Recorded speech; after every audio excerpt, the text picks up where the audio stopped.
கடினமப்பா கரிமலையும் கால் கடுக்க உச்சி ஏறி கிடுகிடுவன இறக்கமப்பா குடுகுடுவன கீழிறங்கி கந்தமலை ஜோதியானவா எங்க காவலாக வந்து சேரப்பா. கந்தமலை ஜோதியானவா எங்க காவலாக வந்து சேரப்பா.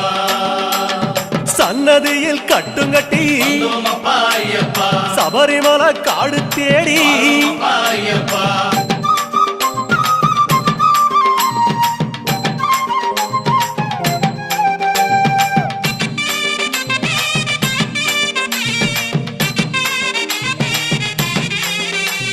சிறியான வட்டத்தில சிலு சிலுன்னு காத்து வாங்கி களைப்பு தீர ஓய்வெடுத்து